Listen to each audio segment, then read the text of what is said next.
Ministerios Internacional Sendas de Gracia presenta La Voz del Evangelio con el pastor Corny Sánchez. Sean todos bienvenidos.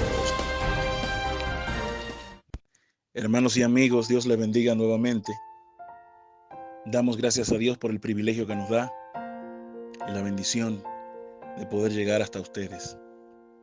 Gracias a Dios por proveernos los diferentes medios de comunicación a través de los cuales está siendo difundido el Evangelio de Cristo por medio de su palabra. Damos gracias a Dios por la persona del Espíritu Santo, el dueño de la inspiración bíblica, la cual nosotros compartiremos a continuación con ustedes, con la finalidad de que todos nosotros en nuestra condición de creyente podamos ser edificados, concertados y afirmados. Daremos continuidad a las enseñanzas que hasta ahora estamos difundiendo y hemos estado compartiendo con ustedes, como bien decíamos, a través de los diferentes medios de comunicación. Gracias por compartir y difundir el Evangelio con nosotros. Queremos decirle que cada uno de los videos o audios que estamos compartiendo y difundiendo a través de YouTube y Facebook, usted también siéntase con el derecho, si pudiéramos usar el término, de poder compartir con nosotros este Evangelio. Compártalo con sus amigos, compártalo con sus vecinos, compártalos con todas las personas que usted tenga alrededor, o a su alrededor más bien, para que todos tengan la oportunidad de conocer la voluntad de Dios por medio de las Sagradas Escrituras. Durante el día de ayer, en el estudio bíblico que nosotros solemos compartir cada jueves, fue de gran bendición poder compartir con los hermanos este tema del cual le vamos a hablar y le vamos a compartir, y que de antemano les digo, está totalmente contenido y anclado al tema de la seguridad de la salvación. Ayer yo decía que la salvación eterna es el milagro más grande producido en el hombre a través de la persona de Cristo. No ha habido ni habrá un milagro tan potentoso, impactante e impresionante en la vida del hombre que el milagro de la salvación. Usted sabe que la razón, o una de las razones por la que nosotros consideramos que la salvación es un milagro, porque no hay obra que valga. No importa las veces que usted pueda condecorarla, adornarla, no importa qué tanto usted se ocupe en querer hacer las cosas bien, si todas ellas no proceden, no nacen de una nueva naturaleza, la cual la Biblia le llama el nuevo nacimiento, regeneración, de nada le servirá. Y por eso nosotros entendemos que al momento de Jesús decirle a Nicodemo, justo en el momento en que Jesús le habla a Nicodemo y le dice que es necesario nacer de nuevo, entonces Jesús le está enseñando a Nicodemo, a ese gran maestro, a ese gran religioso, uno de los más grandes en esa época, le está diciendo que para ser salvo se requiere un acto milagroso. Y ese acto milagroso no lo vamos a poder conseguir a través de nuestras obras, ya que nuestras obras no tienen la fuerza y la capacidad de poder producir milagros. No las producen. El único capaz de producir milagros, y específicamente el milagro de la salvación, se llama Jesucristo. Entonces, los milagros que Jesús realizó en el cuerpo físico, según según Mateo, según Marcos, según Juan, según Lucas, todos ellos enmarcan un propósito. Usted nunca vio a Jesús sanando a la gente por el simple hecho de decir lo voy a sanar. Bíblicamente lo vamos a comprobar hoy. ¿Cuál era la intención de cada uno de los milagros que Jesús realizó en su momento? No es como hoy en día. Algunos suelen levantarse y usted ve que en los medios de comunicación, la radio, la televisión, suelen decir, ven por tu milagro. Hay que ver de qué milagros están hablando, a qué tipo de milagros se están refiriendo, qué es lo que le están vendiendo a la gente, cuáles son las ideas y sueños que ellos suelen promover a la gente. Jesús no realizó una obra que no tuviera una repercusión en lo natural en relación a la salvación eterna, a la vida en Cristo. Ninguno de los milagros, ningunos. Jesús no sanó por el simple hecho de decir, hoy se me ocurrió y me roncó la gana de ir a aquella aldea, porque allí voy a sanar a 2 o 3.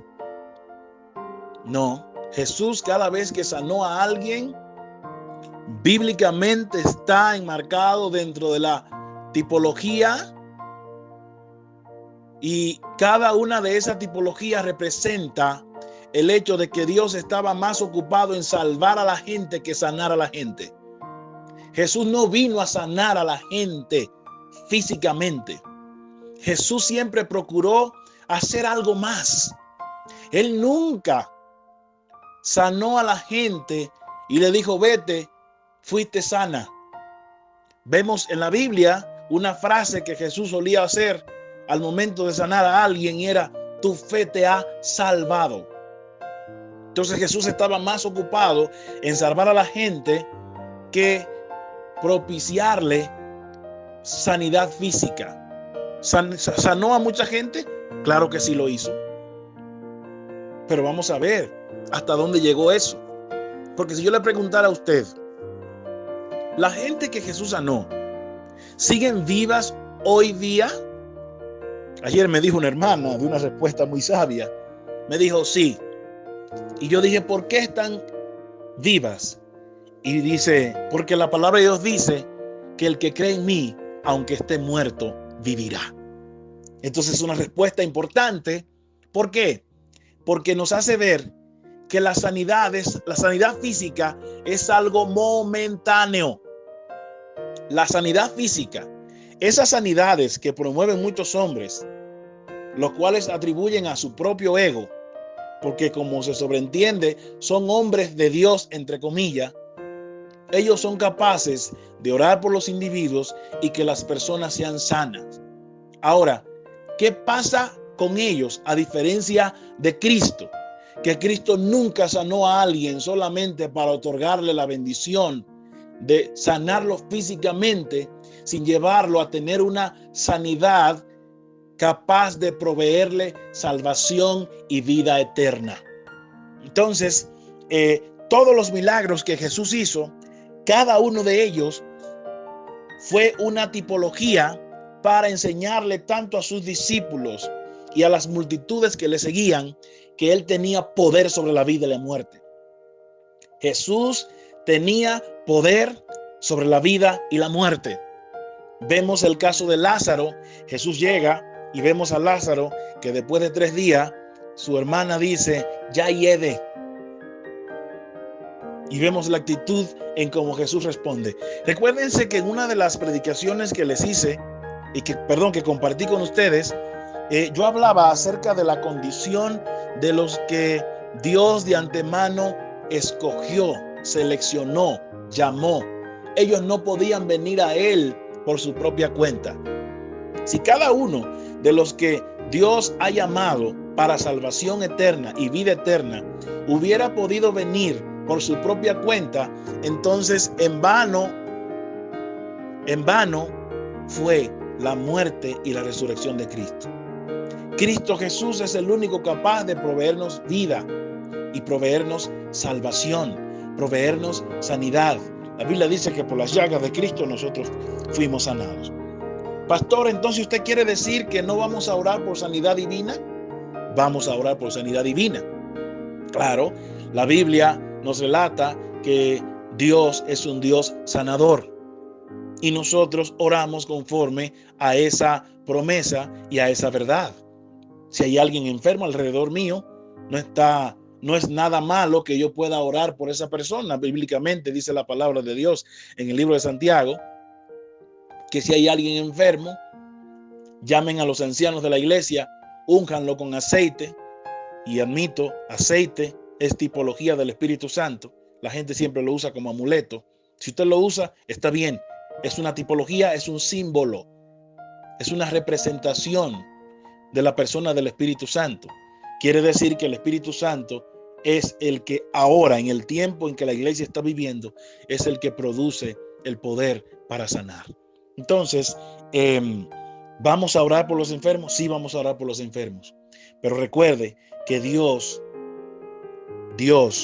está interesado en darnos algo más que la sanidad física.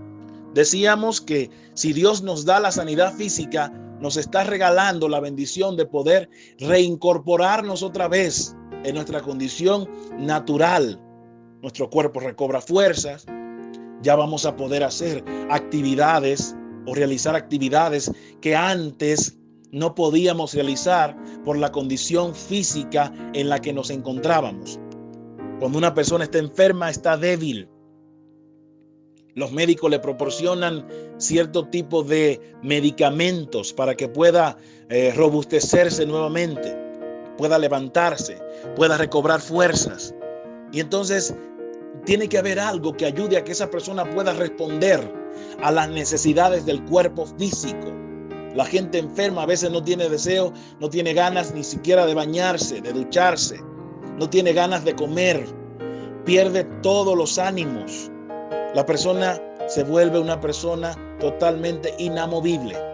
Y eso es una condición. Entonces yo le hablaba de que Jesús llega frente al sepulcro, frente a la tumba donde estaba Lázaro, y su hermana le dice: Jesús ya hiede, tiene 3 días. Todas esas cosas, hermanos, son una tipología de la condición en la que nos encontrábamos. Nosotros no podíamos. Recuerden que hay una cita bíblica que nosotros solemos usar, y es la cita que se encuentra en la carta del apóstol Pablo a los Efesios en el capítulo 2, versículo 1. Dice: y Él os dio vida cuando estábamos muertos en vuestros delitos y pecados. Las enfermedades con las que Jesús tuvo que lidiar físicamente, todas ellas representan la condición en la que se encuentra un hombre sin vida, sin Cristo. Todas ellas. Cada una de las condiciones físicamente en la que se muestran las personas a las que Dios sanó por medio de su Hijo Jesucristo, tipifican el estado, la condición de una persona sin Cristo. Vamos a empezar a leer para agotar este tiempo, y vamos a empezar a leer en el libro de Marcos capítulo 5 a partir del versículo 21 en adelante. Dice así la palabra de Dios: pasando otra vez Jesús en una barca a la otra orilla, se reunió alrededor de él una gran multitud, y él estaba junto al mar. Y vino uno de los principales de la sinagoga, llamado Jairo, y luego que le vio, se postró a sus pies y le rogaba mucho, diciendo: mi hija está agonizando, ven y pon las manos sobre ella para que sea salva. No dice sana. Quiero que preste atención, agarre su Biblia. Si no tiene su Biblia, quiero que rápidamente corra y busque su Biblia donde la tiene, retire el polvo que tiene ella, porque a lo mejor tiene mucho que no la lee, y vamos conmigo al libro de Marcos capítulo 5 versículo 21 en adelante, y vamos a ver la manera en que Jesús solía sanar a la gente y por qué lo hacía. ¿Por qué lo hacía? Hoy en día, vuelvo y le repito, hay gente que ora por otros y dicen que están llamados a orar por los enfermos porque tienen el don de la sanidad. No hay nada de malo en que se ore por una persona, y si es la voluntad de Dios, está en el Señor proveerle la salud en ese momento, gloria a Dios. Pero vamos a ver lo que nos enseña la Biblia en relación a las sanidades, a los milagros. ¿Cuál era la intención de Jesús al momento de sanar a alguien?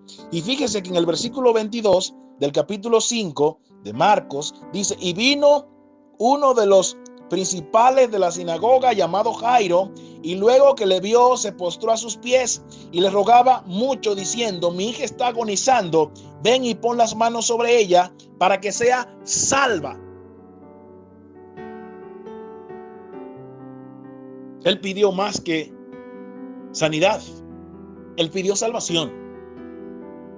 Él pidió más que sanidad, él pidió salvación. Recuérdense que las condiciones físicas en las que cada uno de estos personajes representa es la condición en la que nos encontrábamos nosotros antes. ¿Por qué, pastor, usted dice eso? Vamos a ver por qué razón nosotros solemos sustentar esta verdad. Dice: y le rogaba mucho diciendo: mi hija está agonizando, ven y pon las manos sobre ella para que sea salva y vivirá. Fue pues con él y le seguía una gran multitud y le apretaban. Pero una mujer que desde hacía 12 años padecía de flujo de sangre y había sufrido mucho de muchos médicos y gastado todo lo que tenía y nada le aprovechaba, antes le iba peor. Todas esas cosas que esa mujer procuraba hacer son las obras muertas que muchas personas suelen hacer con tal de conseguir u obtener la salvación. Dice el 27: cuando oyó hablar de Jesús, vino por detrás entre la multitud y tocó su manto, porque decía: si tocare tan solo su manto, seré salva. Dos casos, dos eventos, los cuales promueven la salvación, no la sanidad. Pastor, es que no entiendo porque todavía me tiene confuso. Entonces, ¿la sanidad divina no es bíblica? Sí es bíblica. Estas dos personas, una estaba agonizando, que es la hija de Jairo. Dos, esta mujer que padecía de un flujo de sangre, pudiera ser una especie de cáncer, una enfermedad cancerígena. Tenía 12 años con un flujo de sangre y había gastado todo y había sufrido de muchos médicos. Antes le iba peor. Cuando yo hablaba de Jesús, vino por detrás entre la multitud y tocó su manto, porque decía, esto pensaba ella: si tocare tan solamente su manto, seré salva. Y enseguida la fuente de su sangre se secó y sintió en el cuerpo que estaba sana de aquel azote. Ella dice luego, sintió que estaba sana. Ahora vamos a ver cómo responde Jesús ante tan potentoso y semejante milagrazo. Dice: luego Jesús, conociendo en sí mismo el poder que había salido de él, volviéndose a la multitud, dijo: ¿quién me ha tocado mis vestidos? Jesús dice: ¿quién ha tocado mis vestidos? Sus discípulos le dijeron: ¿ves que la multitud te aprieta y dice quién te ha tocado? Pero él miraba alrededor para ver quién había hecho esto. No hay una persona a la que Dios le haya propiciado salvación que él no la conozca. No hay una persona a la que Dios le haya concedido por medio de su sangre, por medio de su muerte, por medio de la regeneración, la transformación divina que solamente es efectuada a través de Cristo.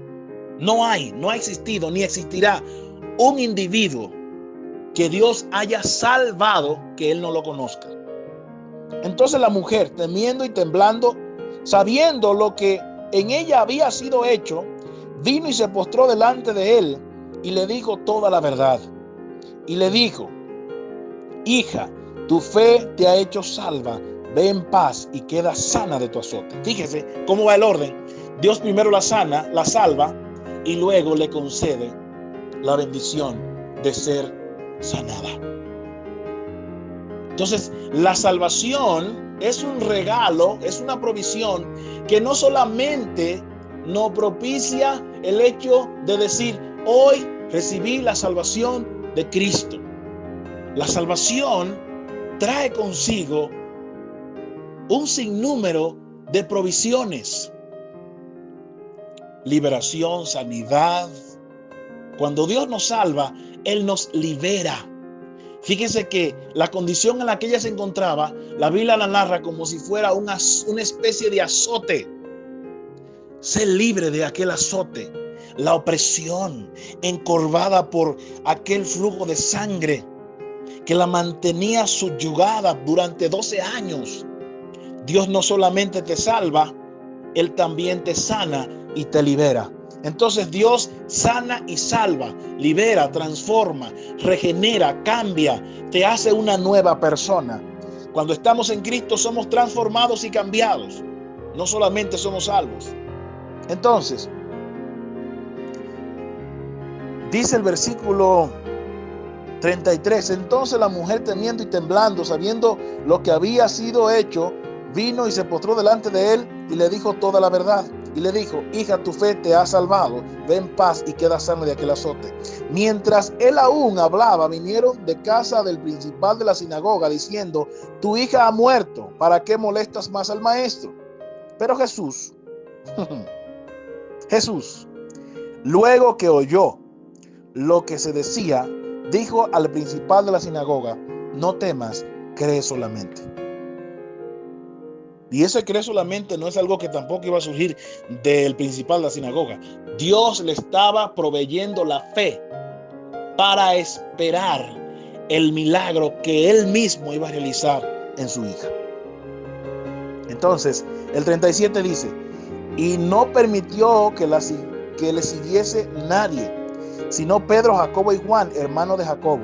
Y vino a casa del principal de la sinagoga y vio el alboroto y a los que lloraban y lamentaban mucho. Y entrando le dijo, ¿por qué alborotáis y lloráis? La niña no está muerta, sino duerme. Y oiga la actitud de la gente. Dice el 40.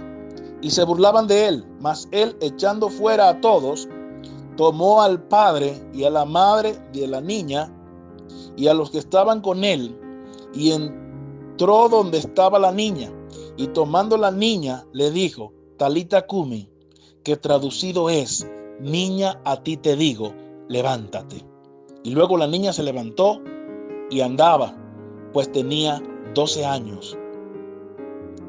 Y se espantaron grandemente. Los milagros que Jesús ha hecho y lo que sigue haciendo crean una reacción en la gente. Crean una reacción en la gente. Hay otros que sencillamente usted lo va a ver que no van a reaccionar absolutamente de ninguna manera. Pero los que son agradecidos, los que saben que si hoy en día han sido salvos no por obras para que nadie se gloríe, sino a través del favor y la gracia de nuestro Señor Jesucristo, ellos siempre han de reconocer la obra milagrosa que Dios ha hecho en su vida. Ellos siempre la han de reconocer. Hay dos casos aquí muy importantes, y son el caso de la mujer del flujo de sangre y de aquella niña. Dice que la niña tenía 12 años y que aquella mujer también tenía 12 años. A mí me parece que esto es una especie de tipología en cuanto a la condición en la que se encontraba el pueblo de Dios previamente. Después dice su palabra que Dios escoge al pueblo de Israel y lo libera del azote y la esclavitud de Egipto, del faraón. Entonces vemos que sin lugar a duda Dios desea sanarnos. Dios desea sanarnos, pero más que Dios desear sanarnos, Dios quiere salvarnos. Si nos vamos a Mateo capítulo 7, hay algo aquí muy importante para que usted entienda. Cómo nosotros muchas veces presentamos las obras a Dios creyendo que por presentar las buenas obras, eso nos otorgará la salvación. Ese es un gran reproche de parte de Él a los que hoy en día se promueven a sí mismos a través de sus grandes cruzadas, otorgándole a la gente y diciéndole que Dios les va a sanar, como si ellos fueran los soberanos, como si ellos son los que deciden cuándo y cómo Dios va a sanar a alguien. Y no solo eso, sino que hoy en día hay muchos predicadores que solamente les ofrecen oportunidades para saciar los deseos del alma y las emociones de la gente. Pero lo que la gente realmente necesita, ellos no se lo presentan. La gente tiene que arrepentirse. La gente tiene que recibir el milagro de la salvación, el cual le producirá un cambio y los hará ser una nueva criatura, porque las cosas viejas pasaron, aquí son todas hechas nuevas.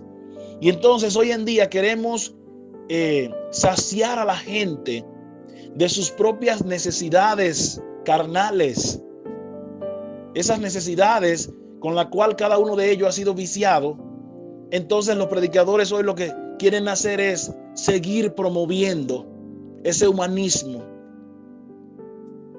saciando las necesidades materiales y emocionales, aún físicas de las personas, pero nadie está ahí parado para confrontar a la gente por medio de la palabra de Dios y decirle cuál es su condición.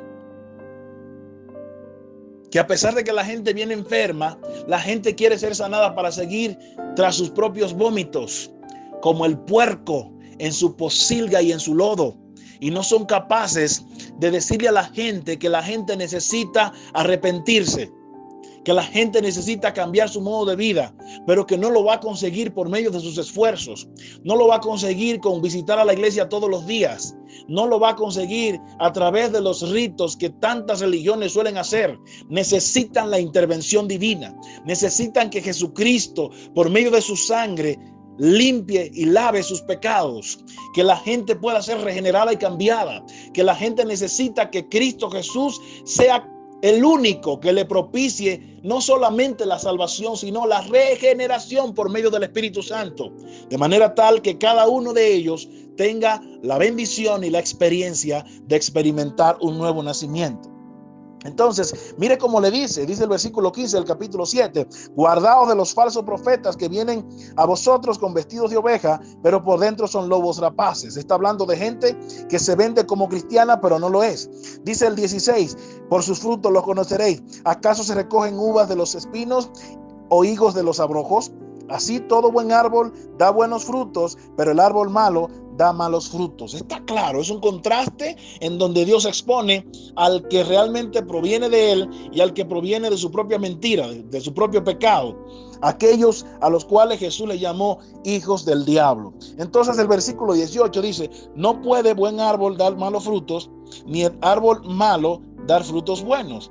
Todo árbol que no da buen fruto es cortado y echado en el fuego. Así que por sus frutos lo conoceréis. Entonces aquí el versículo 21 y 22, 23, que son fundamentales para hablar acerca de este tema, este principio, acerca de la seguridad de nuestra salvación, y que realmente Dios está empeñado e insiste en salvarnos más que sanarnos.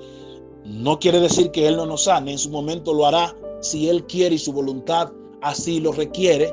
Y si no, pues sencillamente vamos a tener que aprender a vivir con todas las situaciones que tengamos que afrontar, ya sea en la salud, ya sea en la provisión, ya sea en la escasez. Lo más importante para nosotros es saber que en Cristo Jesús tenemos vida eterna, salvación eterna. Dice, no todo aquel que me dice Señor, Señor entrará en el reino de los cielos, sino el que hace la voluntad de mi Padre que está en los cielos.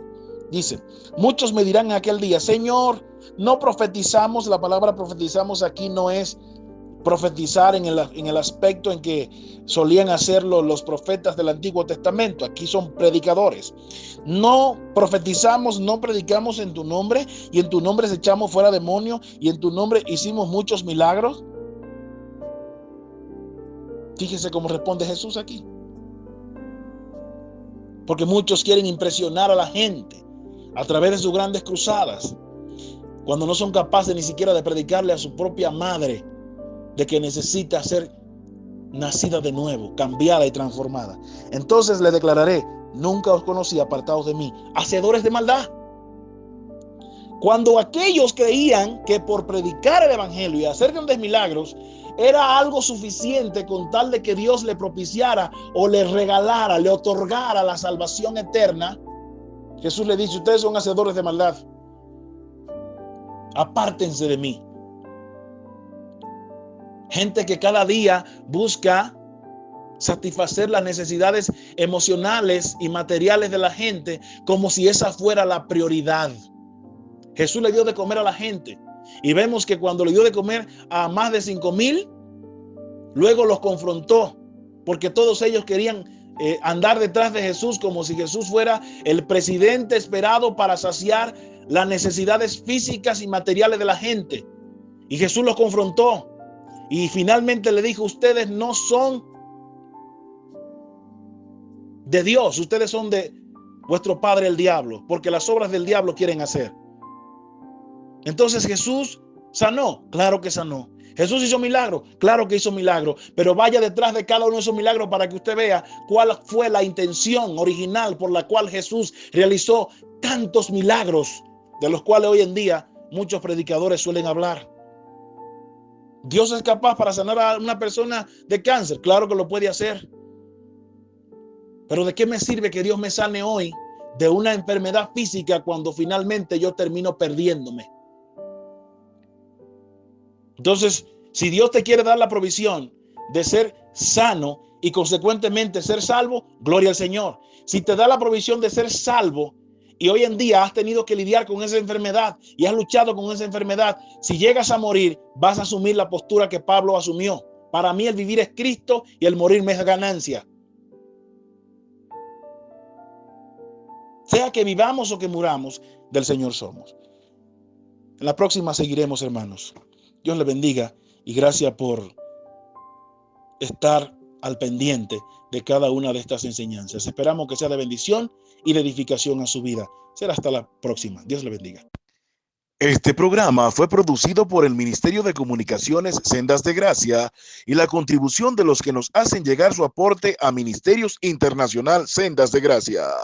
Si tiene alguna petición de oración, escríbanos a cornisanchez@gmail.com o llámenos al teléfono que aparece en pantalla. Esperamos que este y otros programas hayan sido de bendición a su vida. Será hasta otra entrega. Dios les bendiga.